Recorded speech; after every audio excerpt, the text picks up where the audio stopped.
7월에는 한인사회 뉴스의 중심 라디오 서울 1650.com과 함께하세요.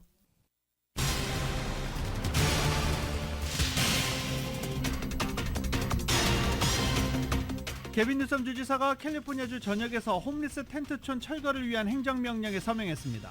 하지만 캐런 베스 LA 시장은 텐트촌 강제 철거는 효과가 없다고 말하고 LA 노숙자에 대한 현 정책을 계속 유지하겠다고 밝혔습니다. 캘리포니아 대법원이 우버와 리프트 등 앱을 기반으로 하는 운전자는 독립계약자라고 최종 판결했습니다. 메트로 이사회가 지하철 승하차 시 모두 티켓을 검사하는 무임 승차 적발 프로그램을 점차 확대하기로 결정했습니다. 카말라 해리스 부통령은 친노조, 진보 성향을 부각하고 있습니다. 트럼프 전 대통령이 해리스를 위험한 극좌파라고 공격하고 있지만 정면 돌파를 선택한 것입니다. 해리스 부통령이 이스라엘의 네타냐후 총리를 만나서 이스라엘이 공격해온 가자지구 민간인에 대한 피해 우려를 강조했습니다. 오바마 전 대통령 부부가 해리스 부통령에 대한 지지를 공식 선언했습니다. 재선 포기를 선언한 바이든 대통령은 품격 있는 퇴장을 위한 본격적인 행보에 나섰습니다. 레임덕을 피할 수는 없겠지만 일단 외교 현안에 집중할 것으로 보입니다. 지구촌 곳곳이 계속되는 폭염으로 고통받고 있습니다. 캐나다와 미국 서부에는 대형 산불로 주민들이 대피했고 모로코, 그리스 등은 기온이 섭씨 50도까지 오르면서 피해자가 속출하고 있습니다. 미국이 북한 국적의 해커인 림종혁을 현상 수배했습니다. 의료 서비스 업체와 미국 기반의 방위계약 업체, 또 공군기지 등을 공격하는 데 결정적인 역할을 한 인물이라고 지목하면서 거액의 현상금도 걸었습니다.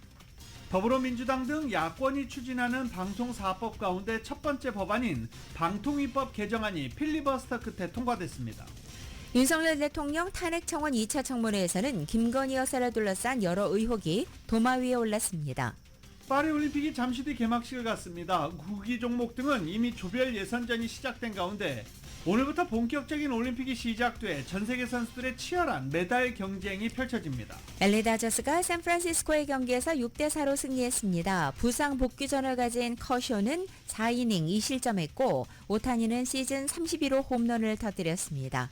오늘 뉴욕 증시는 상승 출발하고 있습니다. 원달러 환율은 1385.8원으로 마감했습니다. 남가주 오늘 대체로 맑겠고 LA 한인타운 낮 최고 기온 87도 예상됩니다. 이 시간 주요 뉴스는 하늘비 호텔 세계 최대 항공기 아시아나항공 A380에서 차별화된 서비스를 만나보세요. 고국까지 편안하고 안전하게 모시는 아시아나항공 제공입니다.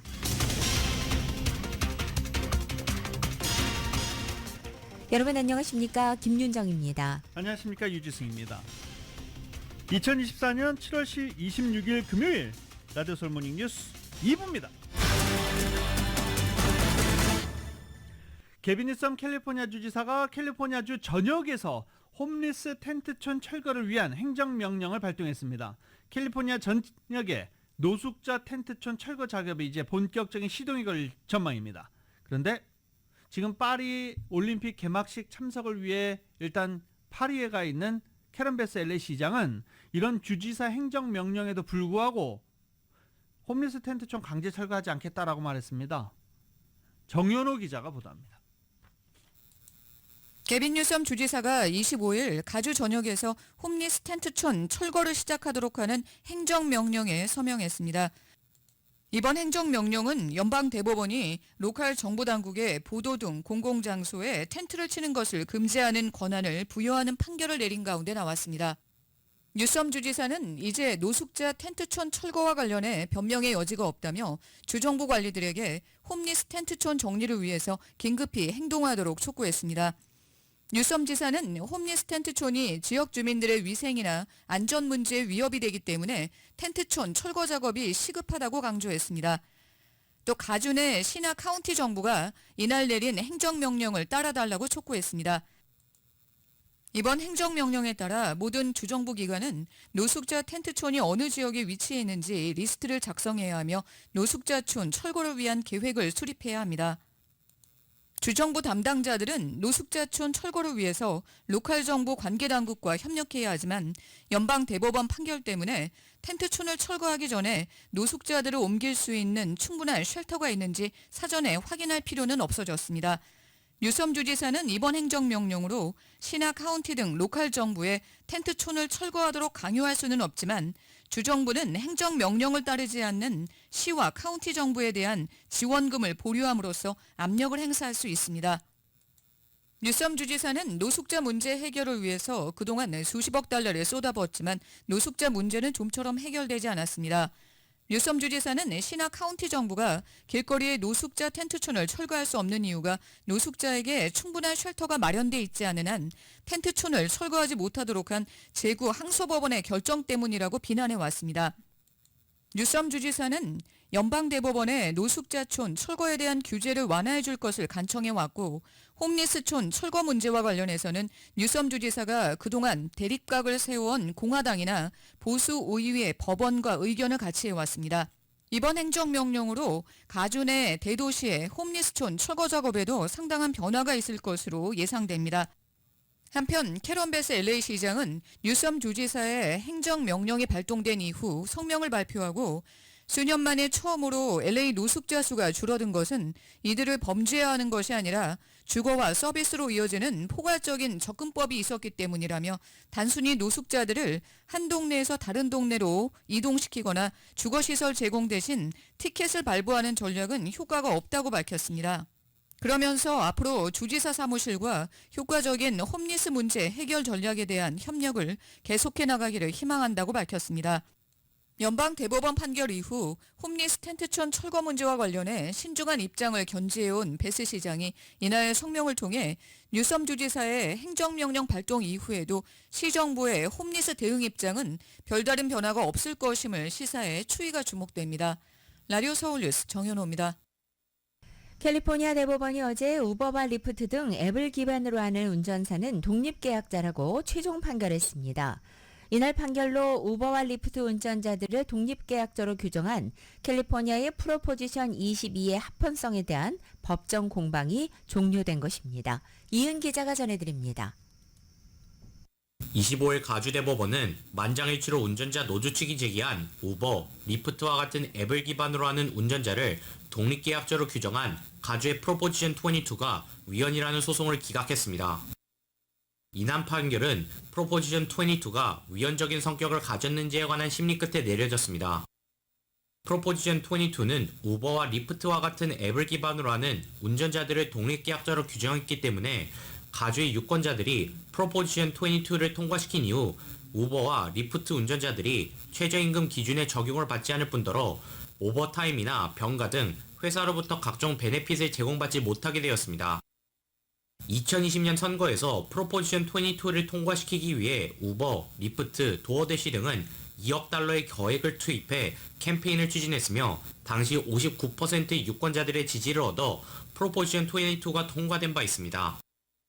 하지만 통과 직후인 2021년 1월 프로포지션 22가 위헌이라고 주장하는 운전자 노조가 소송을 제기하면서 수년간 지리한 법정 공방이 이어지다 결국 가주대법원이 노조 측의 주장을 기각한 것입니다.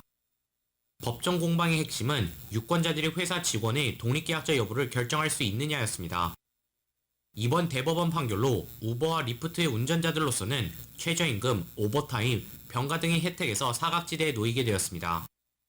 우버와 리프트 운전사로 종사하는 한인들도 많다는 점을 감안해 볼 때 이번 판결은 한인 사회에도 상당한 영향을 주게 됩니다. 그동안 우버와 리프트 등 자사 운전자들을 독립계약자가 아닌 정규직 직원으로 채용하게 되면 우버와 리프트의 가격에 인상을 불러와 서비스를 이용하는 소비자들에게 부담이 되고 결국 회사의 운영이 어려워질 것이라고 주장해왔습니다. 우버, 리프트, 도어대시, 인스타카트 측은 앱을 기반으로 하는 차량 서비스 회사에서 일하는 운전자들의 경우 플렉서블하게 업무에 임할 수 있다는 점이 장점이라며 서비스를 제공한 만큼 돈을 버는 구조라고 설명했습니다. 라디오 서울 뉴스 이은입니다. 메트로 이사회가 무임승차 적발 프로그램을 좀 더 많은 역으로 확대한다고 합니다. 이외 로컬 소식 보도국에서 전달합니다. 메트로 이사회가 25일 무임승차 적발 프로그램인 탭2 엑시 시범 프로그램을 더 많은 지하철역으로 확대하기로 결정했습니다. 탭2 엑시 프로그램은 메트로 승객들이 탑승 시는 물론 하차 시에도 교통카드를 두드리도록 해 무임승차를 저지해 지하철 내 폭력범죄를 줄이자는 것이 목적으로 최근 노스 한리운역에서 시범적으로 시행돼 효과를 거뒀습니다. 무임승차 적발 프로그램 시행 이후 노스 할리운역에서 폭력 범죄가 40% 감소되면서 이 프로그램을 더 많은 역으로 확장하기로 결정한 것입니다.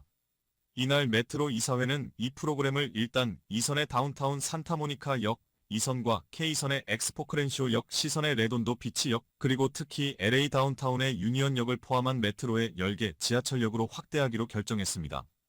이후에는 산타모니카 시내 역들로 확장한다는 방침입니다. 지난 10년 동안 전국적으로 가장 많은 로드레이지 케이스가 발생한 지역은 캘리포니아주로 나타났습니다. 비즈니스 퍼블리케이션 측은 전국적으로 만여 명의 운전자들이 겪은 사고를 집계한 결과 가주의 경우 새치기, 운전 중 막말 그리고 위험운전 등 로드레이지를 경험한 케이스가 가장 많았습니다. 뒤를 이어 미주리와 유타, 오클라호마, 콜로라도가 로드레이지가 가장 많은 지역으로 나타났습니다. 가주에서 발생하는 로드레이지 중 가장 많이 보고되는 케이스는 뒷차가 운전자를 바짝 따라붙는 테일게이트로 나타났고 뒤를 이어 새치기, 차선을 가로막는 행위, 위협운전 순으로 나타났습니다. 전국적으로 로드레이지는 2023년 기준으로 2014년에 비교해 400% 폭증했습니다. 라디오 서울 보도국 뉴스룸입니다.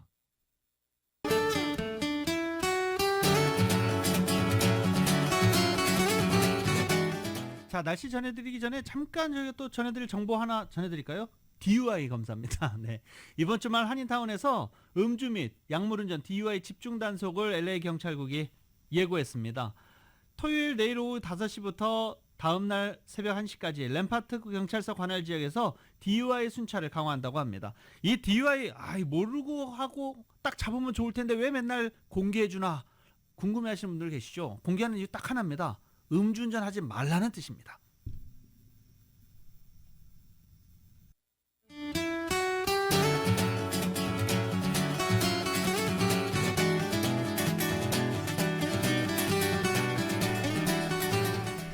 (7월 26일) 금요일 남가주의 날씨입니다. 주말을 하루 앞둔 오늘 남가주 지역의 낮 기온, 밤 기온 모두 변화가 시작됩니다. 각 지역에 따라 어제보다 3도에서 9도가량이 떨어져서 폭염의 기세가 한풀 꺾이겠습니다.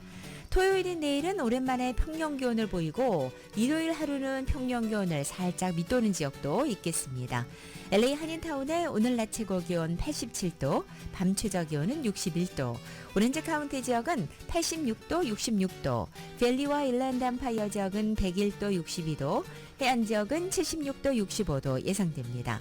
한국 오늘도 역시 전국적으로 무더위와 함께 장맛비 이어집니다. 서울의 오늘 아침 최저 기온이 79도, 낮 최고 기온은 88도로 예상됩니다.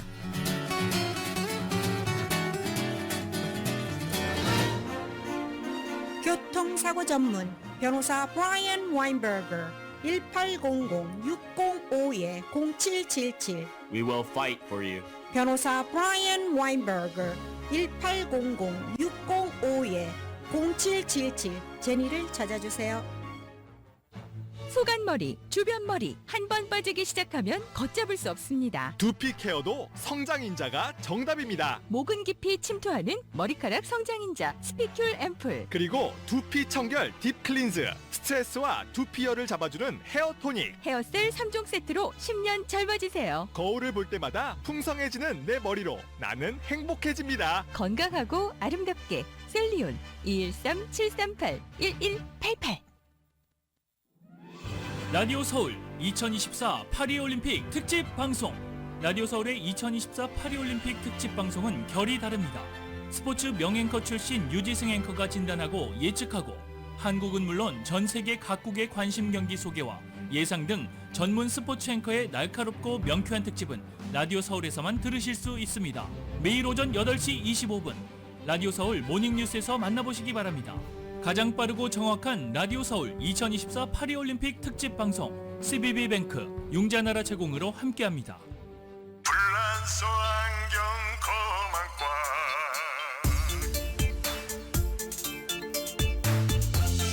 아름다운 이 세상을 새롭게 보고 싶네.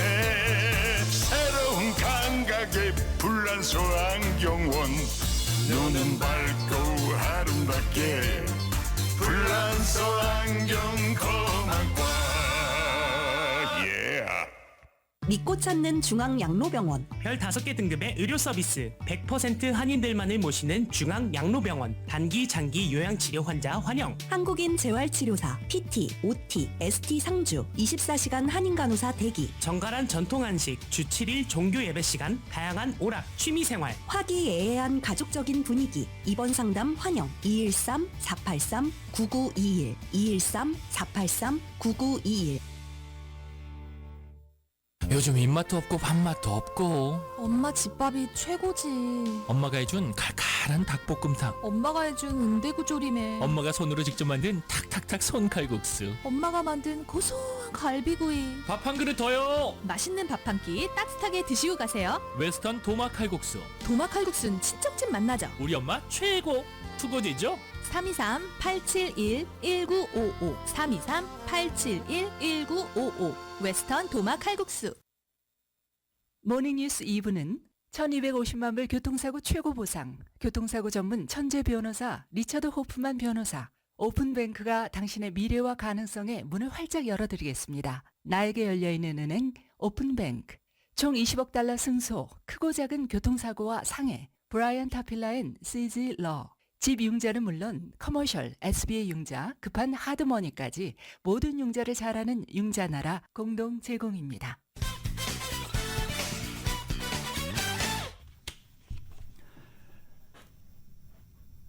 트럼프 전 대통령이 11월 대선 승부를 결정지을 주요 경합주에서 민주당 후보직을 예약한 카말라 해리스 부통령의 근소한 우위를 보이는 것으로 나타났습니다. 정치 전문 매체 더 힐과 에머슨 대학교가 공동으로 실시해 공개한 5개 경합주 최신 여론조사에서 트럼프 전 대통령은 애리조나에서는 49%대 44%, 조지아에서는 48%대 46%, 미시건에서는 46%대 45%, 펜실베니아 48%대 46%로 해리스 부통령에게 앞섰고, 위스콘신주에서는 두 사람 모두 47% 지지를 얻으며 동률을 이뤘습니다. 중요한 것은 바이든 전 대통령이 사퇴를 하기 전에 실시했던 여론조사보다 해리스 부통령과 트럼프 전 대통령 간의 격차가 줄었다는 것입니다. 민주당 대선 후보로 확실시되는 카말라 해리스 부통령은 친노조, 진보 성향을 부각하고 있습니다. 트럼프 전 대통령이 해리스를 위험한 극좌파라고 공격하고 있지만 정면 돌파를 선택한 것으로 보입니다. YTN의 보도입니다. 카멀라 해리스 부통령은 이번엔 교사노조 행사를 찾았습니다.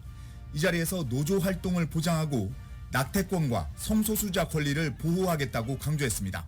So we want to ban assault weapons and they want to ban books.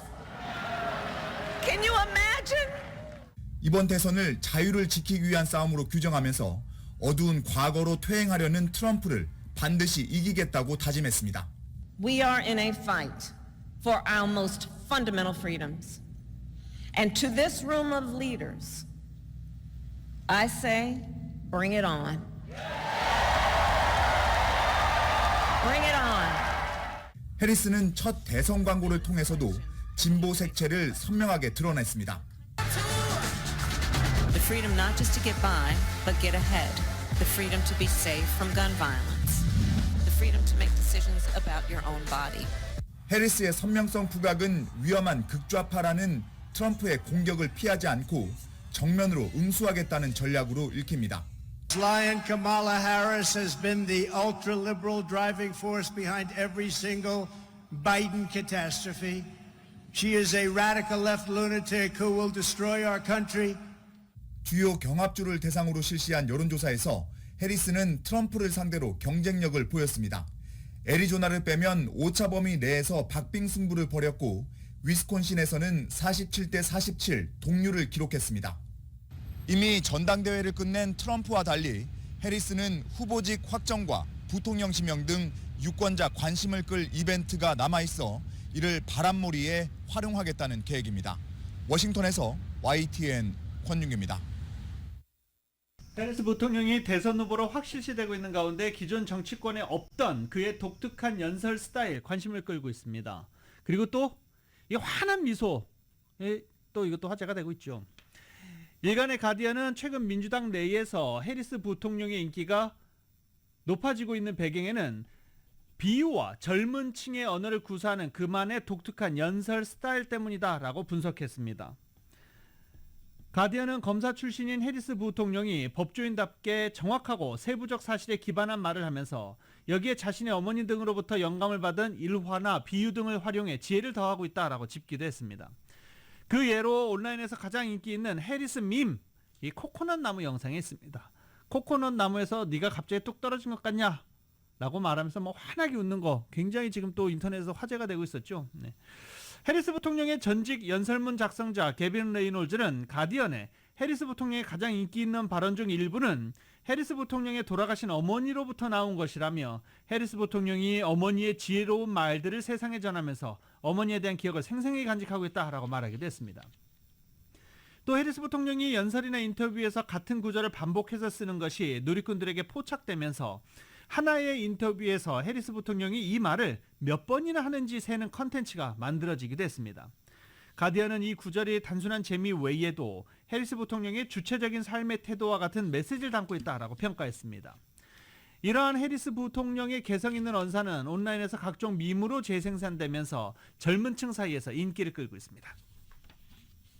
공화당 부통령 후보 제이디 밴스 연방상원의원이 과거에 카말라 해리스 부통령을 겨냥해 자식이 없는 여성이라고 공격한 발언이 온라인에서 확산돼 거센 역풍을 일으키고 있습니다. 인기 시트콤인 프렌즈의 주인공 레이첼로 유명한 스타 제니퍼 애니스턴은 지난 24일 인스타그램에서 밴스 의원의 3년 전 인터뷰 내용을 올리고 미국의 부통령이 될 수 있는 사람에게서 어떻게 이런 말이 나온 것인지 정말 믿을 수 없다라고 쓴 것입니다. 문제가 된 발언은 밴스 의원이 2021년 7월 팍스 뉴스에 출연했을 때 언급한 내용입니다. 당시 해리스 부통령을 비롯해 몇몇 민주당 인사들을 자기 삶에서 비참한 자식이 없는 캣 레이디들이라고 지칭하면서 이들이 자녀가 없기 때문에 국가의 미래와 직접적인 이해관계가 없다고 주장한 것입니다. 캣 레이디는 고양이들과 함께 사는 중년의 독신 여성을 일컫는 표현으로 비하적인 의미로 쓰이기도 합니다. Call us. This is Nick Nita. 이루고 싶은 꿈이 있나요? 새로운 비즈니스에 도전하고 계신가요? PCB뱅크는 더 전문적인 서비스로 당신의 꿈을 키워갑니다. 당신의 비즈니스를 함께 성장시켜갑니다. PCB뱅크의 능력으로 내일의 가능성을 만들어가세요. 오늘의 PC빌리티, 내일의 Possibility, Possibility Elevated, PCB뱅크 멤버 FDIC.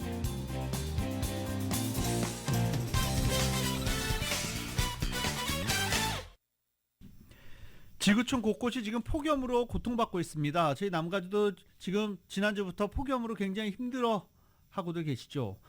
캐나다 그리고 북가주에는 지금 대형 산불로 주민들이 대피한 상태고요. 모로코, 그리스 등은 기온이 50도, 섭씨 50도까지 오르면서 또 피해자가 속출하고 있습니다. 그리스는 지금 계속 폭염이에요. YTN입니다. 캐나다 로키 산맥의 제스퍼 국립공원에서 거대한 연기가 계속 뿜어져 나옵니다. 현지 시간 22일 서부 지역에서 시작한 산불이 강풍을 타고 확산해 아직 진화하지 못했습니다. 지금까지 600건 넘는 크고 작은 산불이나 건축물 등이 30에서 50%까지 파괴됐고 주민과 관광객 2만 5천 명이 대피했습니다. We have all seen on the news and social media the horrific pictures and videos coming out of Jasper. Homes and businesses have been lost to a wildfire that people are calling a wall of flames. There is no denying that this is the worst nightmare for any community. 미국 캘리포니아 북부에도 빠른 속도로 번지는 산불에 인근 마을 주민 3,500명이 대피했습니다. 현지 시간 24일 시작된 산불은 건조한 바람이 불며 빠르게 확산해 진화에 어려움을 겪고 있습니다. 펄펄 끓는 날씨가 이어지면서 그리스 유명 유적지 아크로폴리스는 오후 시간대에 문을 닫기도 합니다. 그리스 정부는 섭씨 40도 안팎의 뜨거운 날씨가 계속돼 지난주 2차례 아크로폴리스를 폐쇄했다고 밝혔습니다. 스페인 마드리드의 대표적 공원인 레티노 공원도 40도를 오르내리는 폭염으로 문을 닫았습니다. 모로코에서는 최근 48도의 고온이 지속되면서 중부의 한 도시에서 하루 동안 21명이 숨졌습니다.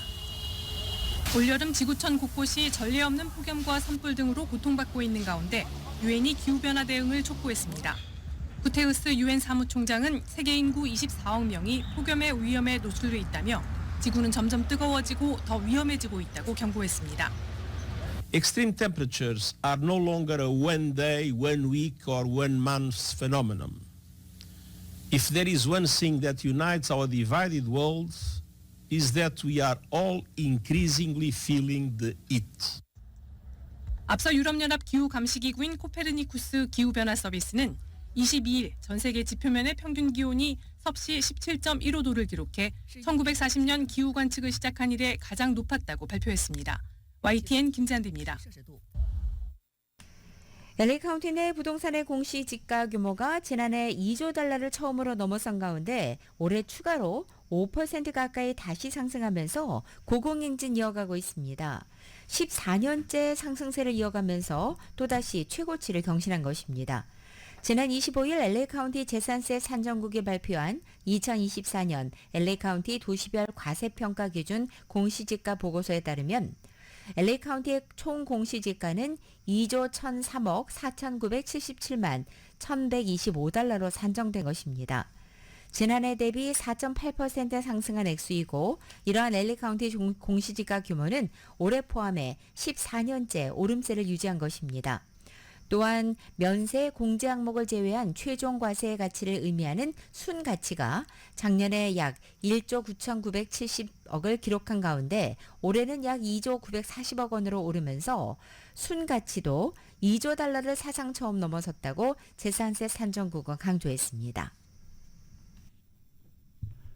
바이든 대통령은 25일 어제 한국전쟁 참전 용사들의 희생 덕분에 한미 동맹이 강하게 유지되고 있다며 감사를 표했습니다. 바이든 대통령은 한국전쟁 정전협정일 7월 27일을 기리는 포고문을 내고 한국의 자유를 위해 전쟁에서 숨진 미군 3만 6천여 명과 카투사 7천여 명의 희생을 기렸습니다. 바이든 대통령은 우리는 한국과 동맹을 유지함으로써 그리고 참전 용사들이 지키기 위해 모든 것을 희생한 평화, 안정, 번영의 미래를 보장함으로써 그들의 유산을 이어가겠다고 다시 다짐한다라고 밝혔습니다. 또 한국전쟁에서 실종된 수천 명의 장병을 기억한다며 우리는 그들 모두를 집으로 데려오는 노력을 절대 중단하지 않을 것이다 라고도 밝혔습니다. 또 작년 4월 워싱턴 DC를 방문한 윤석열 대통령과 한미동맹 70주년을 함께 기념한 것을 언급하고 한미동맹은 우리 양 국민의 용기와 희생에서 맺어졌기에 부술 수 없는 유대관계다라고 강조하기도 했습니다. 또 미국 최고 훈장인 명예훈장을 받은 고 랠프 파켓 예비역 대령 같은 참전용사들을 떠올린다면서 한국전쟁 참전용사들은 오늘날 동맹이 두 개의 활기차고 혁신적인 민주주의 국가로 유지되고 여전히 굳건한 이유다라고 말하기도 했습니다. 미국이 북한 해킹 그룹인 안다리엘과 연관된 북한 국적의 해커 림종혁을 현상 수배했습니다. 림종혁이 의료서비스 업체와 미국 기반 방위계약업체, 공군기지 등을 공격하는 데 결정적 역할을 한 인물이라고 지목하면서 거액의 현상금도 걸었습니다. YTN입니다. 미 국무부가 관련 홈페이지 등에 올린 북한 국적 해커 림종혁의 현상 수배 전단입니다. 인상착의를 확인할 수 있는 선명한 사진과 영문 이름 그리고 한글 이름까지 함께 올려놓았습니다.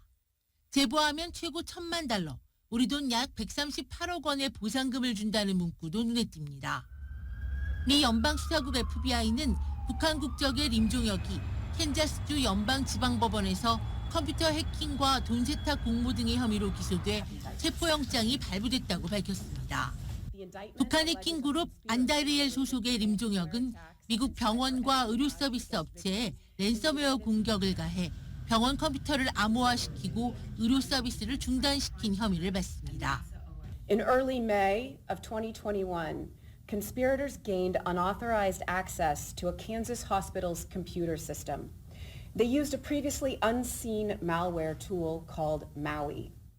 림종혁은 이렇게 랜섬웨어 공격으로 벌어들인 돈을 활용해 미국 정부기관과 방위계약업체 등을 대상으로 악의적인 사이버 작전을 벌였다는 게 국무부의 설명입니다.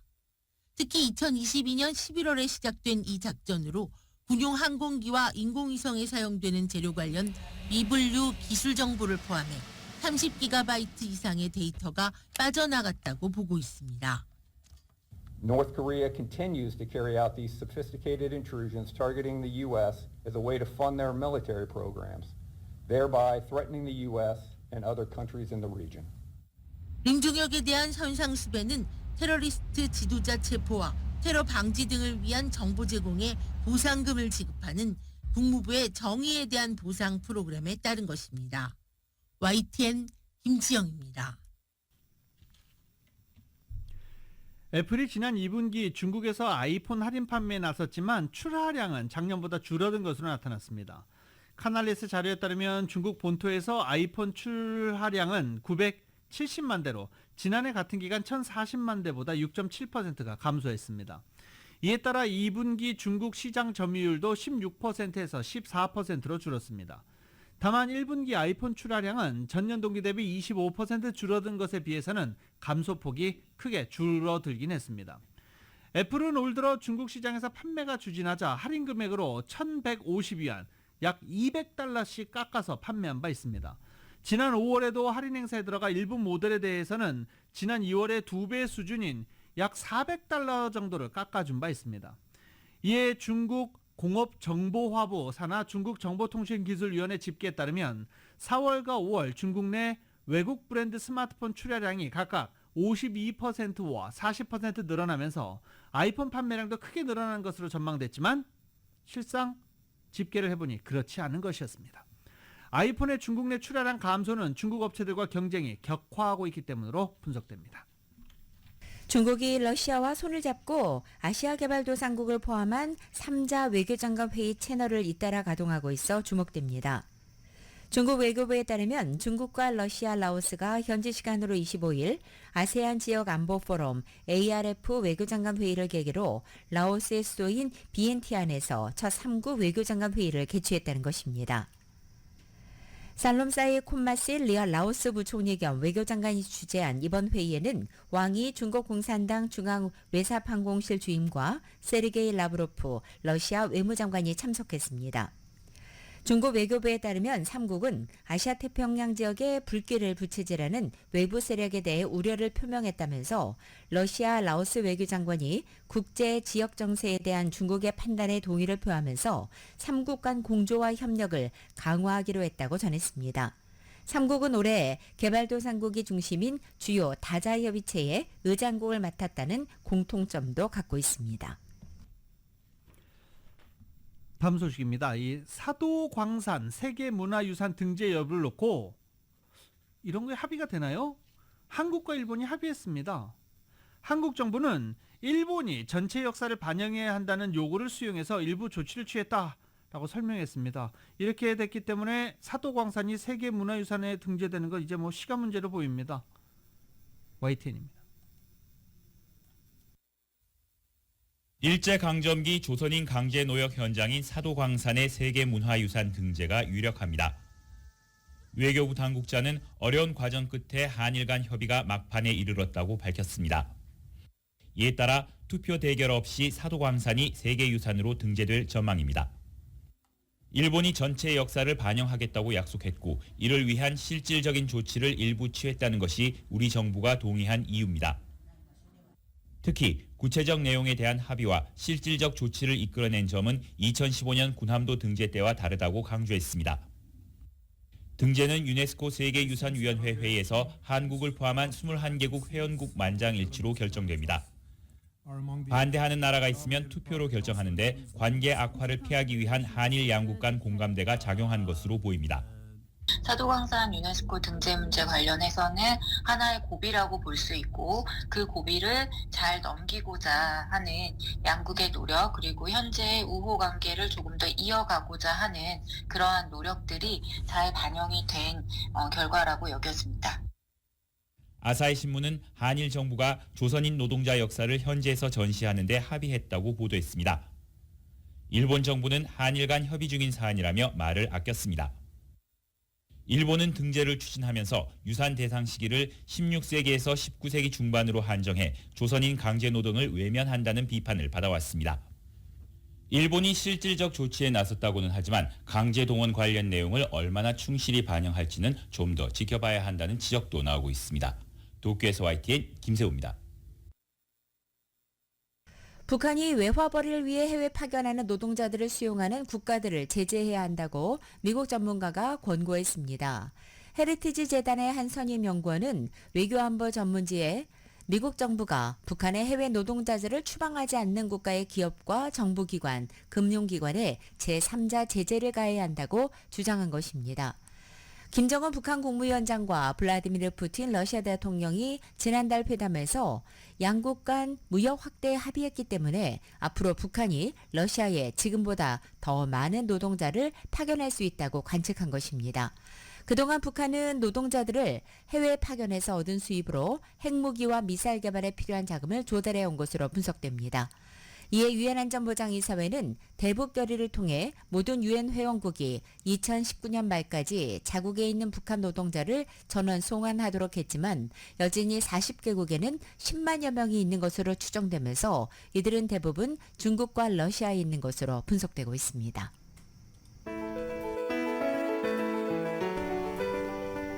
(2024년 7월 26일) 금요일에 전해드린 라디오 서울 모닝뉴스 여기서 마치겠습니다. 지금까지 진행의 유지승, 김윤정이었습니다. 잠시 후 9시에는 강혜신의 오늘의 미국이 방송됩니다. 함께해 주신 여러분 고맙습니다.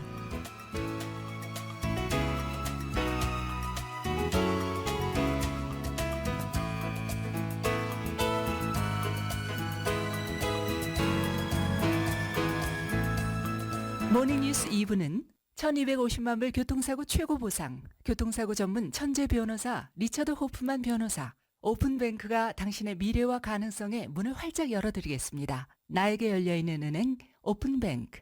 총 20억 달러 승소, 크고 작은 교통사고와 상해, 브라이언 타필라 앤 CG 러. 집 융자는 물론 커머셜, SBA 융자, 급한 하드머니까지 모든 융자를 잘하는 융자나라 공동 제공입니다.